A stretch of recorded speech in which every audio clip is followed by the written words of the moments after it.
Fini le calvaire des élèves, l'école primaire Vadou dans la commune urbano-rurale de Matadi.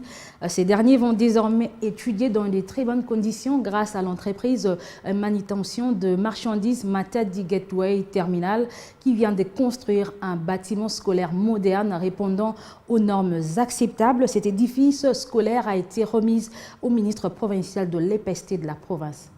Construit en matériaux durables par la société Matadi Gateway Terminal, MGT en sigle, œuvrant au chef-lieu du Congo central, ces bâtiments scolaires flambant neufs dont les salles de classe sont équipées en bancs pupitres et tableaux noirs avec ardoisie, abritant l'école primaire Mvadou située à Ndemba dans la périphérie de la commune urbano-rurale de Matadi est destinée aux apprenants de cet établissement scolaire qui autrefois étudiaient dans des conditions infrahumaines comme l'ont témoigné certains élèves dans leur récital de poèmes à l'occasion de la cérémonie de remise officielle de cet ouvrage aux autorités de la province. Au nom de la direction générale de sa société, Eric Zagombila, directeur administratif de MGT, n'a pas dissimulé son émotion. Aujourd'hui, c'est un grand jour pour nous, MGT. Nous ne saurons jamais vous exprimer la joie que nous anime aujourd'hui dans la réalisation de ce projet. Vous savez, nous, MGT, nous venons d'être émus et surpris par le propos de notre fille qui venait de déclarer un poème en faveur de MGT. C'est comme si elle était là le jour où nous avions décidé de mener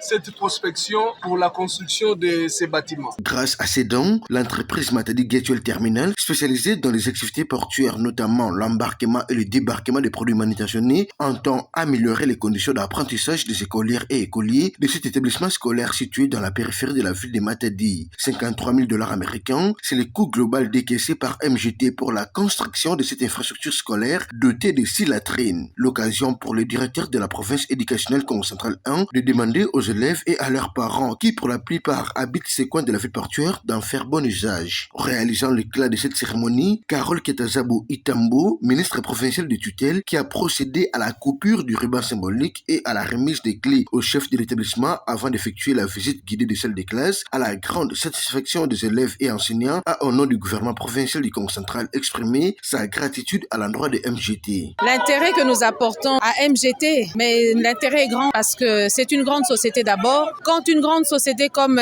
MGT intervient et construit des écoles pour la population, pour le bien communautaire, nous ne pouvons que l'appuyer et l'accompagner dans cette action parce que nous comprenons que MGT est là pour accompagner les actions du gouverneur, le docteur Gimbando Ndongidi, et dans son plan d'action, quand des sociétés comme MGT et tant d'autres s'investissent pour accompagner les actions du chef de l'État, nous sommes là pour les accompagner. Ces dons de la société Matadi Gateway Terminal s'inscrit dans le cadre de ses activités sociétales et communautaires menées sur l'ensemble du chef-lieu du Congo central.